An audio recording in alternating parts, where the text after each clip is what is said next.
Hi, Gil from Test and Gil here. How much do you know about economics? Because everything we do is based on economic decisions. What we're trying to do is bring some kind of economic value to our organization. But coding is really half the fun. In fact, it's a lot less than half. Where does the time go? Like all the meetings we attend.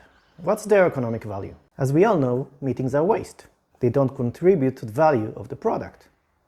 If we spend the time we're spending on meetings on the code, we'll deliver twice, maybe more value, right?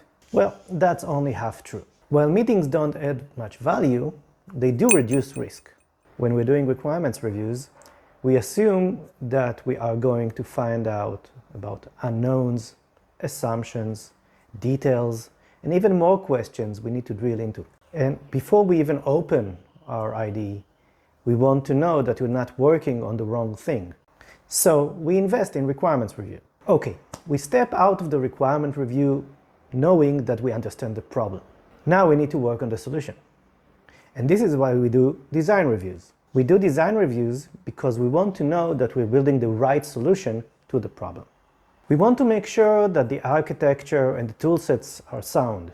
We want to make sure that what we build is extensible for the next features. We want to make sure that the idea that we have for the solution is right.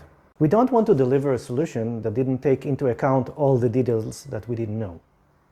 So we invest time in thinking about them in the design review. And now we need to build it. So we take off from the design review with a common understanding of how to build our solution, go to code it, and then another kind of meeting pops up, the code review. Well, two reasons. The first one is we want to reduce risk. This is our last chance before the code gets out into the wild to stop it if there's a problem in there. When we went into coding, we had a design in our head. But this design has now met reality. And we want to make sure that what we've built is okay for that reality. Does it still solve the problem? If not, we need to get back to our coding board. The second reason we do code reviews is for the future. This is our chance to increase learning and knowledge in the team. This kind of investment will help us speed things up in delivery in the future tasks that we have. It can increase knowledge of the requirements, of the design, of patterns, of code, of methods and techniques, all this through code review. And these things can help us speed things up in the future. Also, if we see during the code review that the code is not extensible for the next things that we need to develop, this is the place to make stop and change it so it will be simpler and cheaper to build the next feature that we are planning to write. So what we're doing is really we're paying now, investing in the future, so later when we get to it, things will be simpler, cheaper, and faster to deliver. What we also do is pay quality insurance.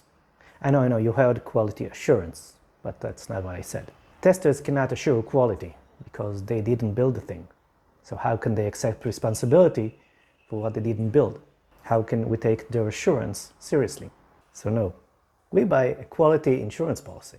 Instead of relying on luck and the word of developers, we check what they did. We check that the features work, and we check that the solution is okay for solving the customer's problems. We check to know if there are bugs there, because even if there are bugs there, at least we can tell the users that they are in there.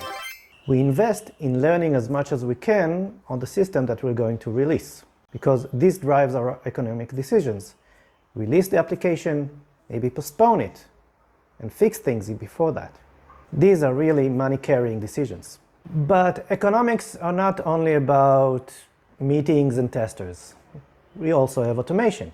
We invest in automation to speed things up in the future and to reduce human errors in the process. We refactor, you do refactor, right? Because we want to make the code easier and simpler to change in the future. We invest now to make things simpler and faster later. Everything we do has economic value. Whatever activities that we do, we need to think about them in terms of what kind of value they bring into the process. What we think we'll get out of them and at what cost. That's how we can start focusing on delivering value with less risk and in a cheaper way. And if you really do it well, we get fewer meetings. That's it for today. Thanks for watching. If you like this video, hit the like button, subscribe. hit me with some comments down below. Watch some videos on this channel, and thank you. Bye bye.